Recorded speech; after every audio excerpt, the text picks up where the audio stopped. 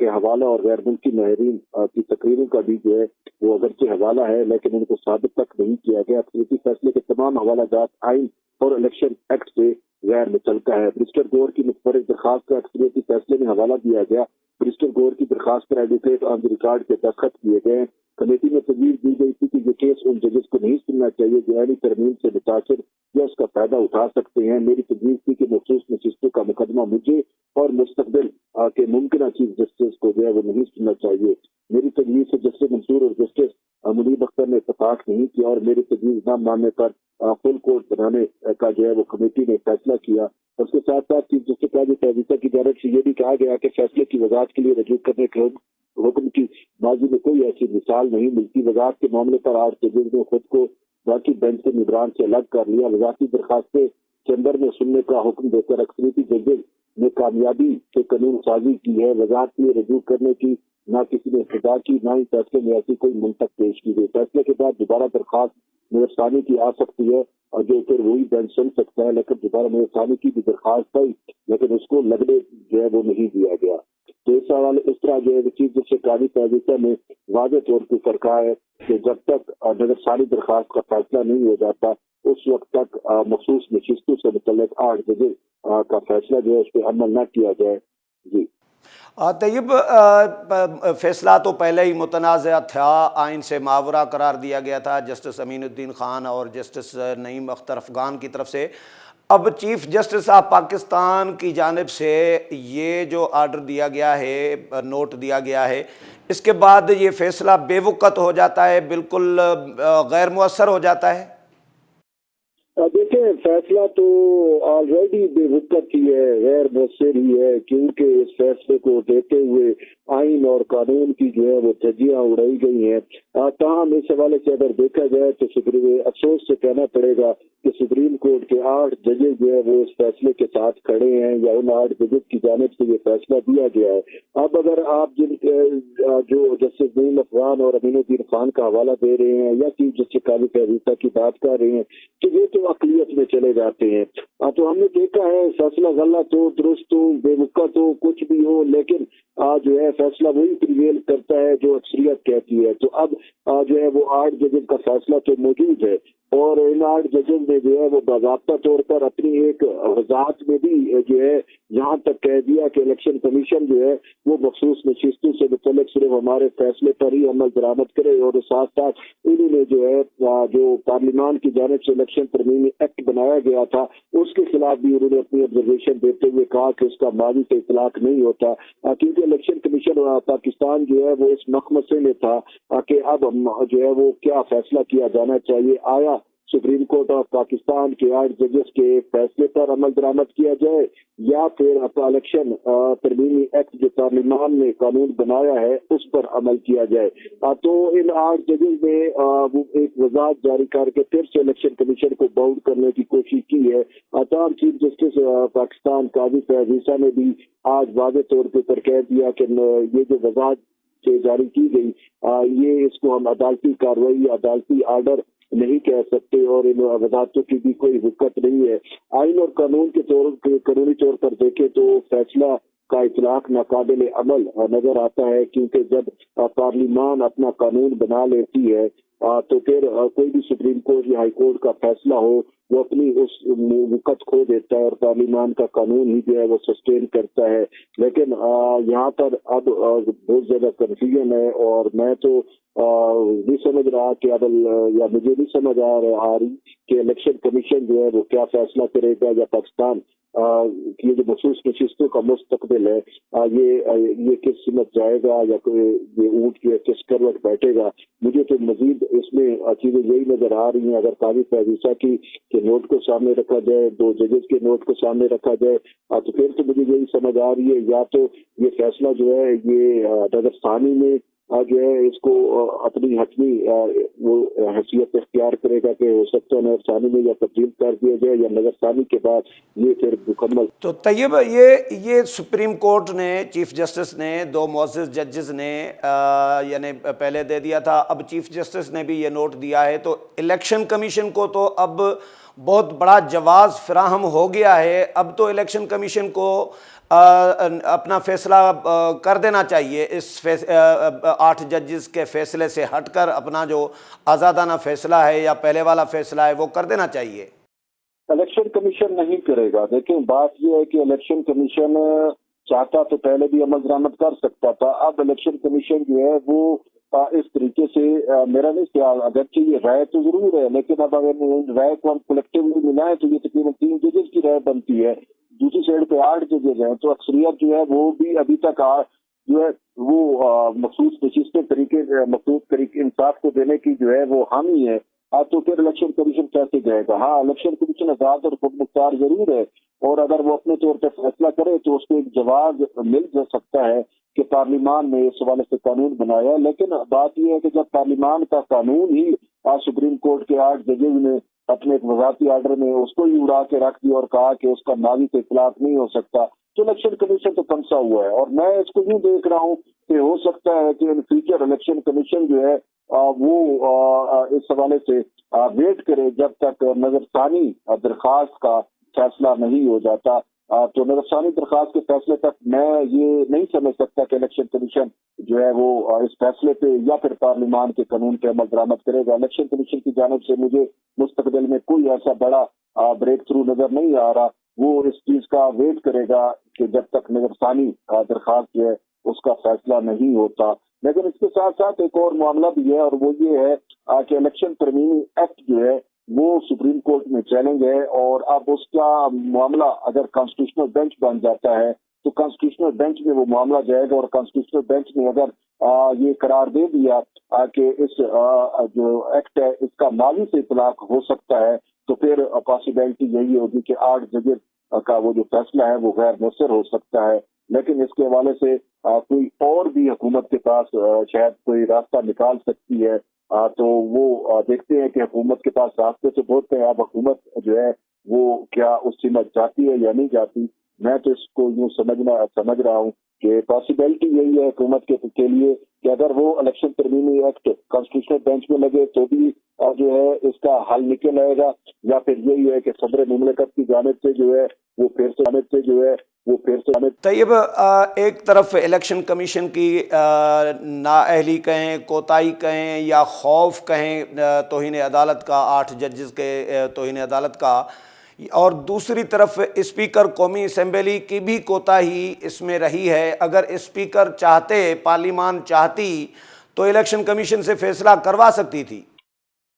جی کس کا رونا روئے؟ الیکشن کمیشن کی کوتاہی کا رونا رویا جائے یا پھر پارلیمان کے جو اسپیکر ہیں ان کی جو بیجا خاموشی ہے یا بیجا ریسٹرین ہے اس کا رونا روئیں. لیکن بات ایک چیز جو سامنے آئی ہے وہ یہی ہے کہ جو ہے ابھی مستقبل قریب میں اس فیصلے پہ نہ عمل درآمد ہوتا ہوا نظر آ رہا ہے، اور نہ ہی مخصوص نشستیں جو ہیں اس حوالے سے کوئی ہمیں فیصلہ ہوتا ہوا نظر آ رہا ہے. اس کے حوالے سے جو ہے وہ کوئی ایک نیا الگ سا کوئی راستہ ہی جو ہے شاید اڈاپٹ کرنا پڑے گا، اور وہ یہی ہے کہ الیکشن ترمیمی ایکٹ کی اگر سپریم کورٹ کے کانسٹیٹیوشنل بینچ سے تصدیق ہو گئی اور اس ترمیم ایکٹ کے اندر ہی کانسٹیٹیوشنل بینچ نے یہ بھی واضح کر دیا کہ 8 ججز کا فیصلہ اگرچہ فیلڈ میں ہے لیکن الیکشن کمیشن جو ہے وہ ترمیمی ایکٹ پر کے مطابق فیصلہ کرے، تو پھر الیکشن کمیشن اس وقت ہی جا کے فیصلہ کرے گا. یا پھر ایک اور راستہ وہی ہے کہ نظر ثانی کے اندر جو ہے وہ اب یہ رائے جو ججز کی ہے وہ تبدیل ہو جائے، یا پھر جو ہے وہ جب تک نظر ثانی والا معاملہ حتمی نہیں ہوگا اس وقت تک اس پہ عمل درآمد نہیں ہوگا. اس میں ضرور کوتاہی ہے اسپیکر قومی اسمبلی کی. اسپیکر قومی اسمبلی کو جو ہے جب بھی الیکشن ترمیمی ایکٹ آ گیا تھا اس ٹائم ہی اس کو چاہیے تھا، وہ الیکشن کمیشن کا کیوں انتظار کرتا ہے؟ الیکشن کمیشن نے تو ان مخصوص نشستیں جن کو دی گئی تھی اس کو ڈی نوٹیفائی تو نہیں کیا، وہ تو ایک اسٹے آرڈر تھا اور ابھی تک جو ہے وہ اسٹے آرڈر ہی ہے. تو جب ترمیمی ایکٹ آ گیا تھا تو اسپیکر کو چاہیے تھا کہ وہ یہی ایک رولنگ دیتا اور کہتا کہ بھائی اسٹے آرڈر بھی ختم ہو گیا ہے، اس کی کوئی حیثیت کوئی وقت نہیں رہی کیونکہ سپریم کورٹ کا فیصلہ غیر مؤثر ہو چکا ہے، اور وہ اپنے طور کے اوپر ان آزاد وہ جو مخصوص نشستوں والے ہیں ان کو بلا کے جو ہے وہ دوبارہ اپنی ہاؤس کو جو ہے وہ کمپلیٹ کر سکتا تھا. لیکن اس نے جو ہے وہ نہیں کیا، اور پھر وہ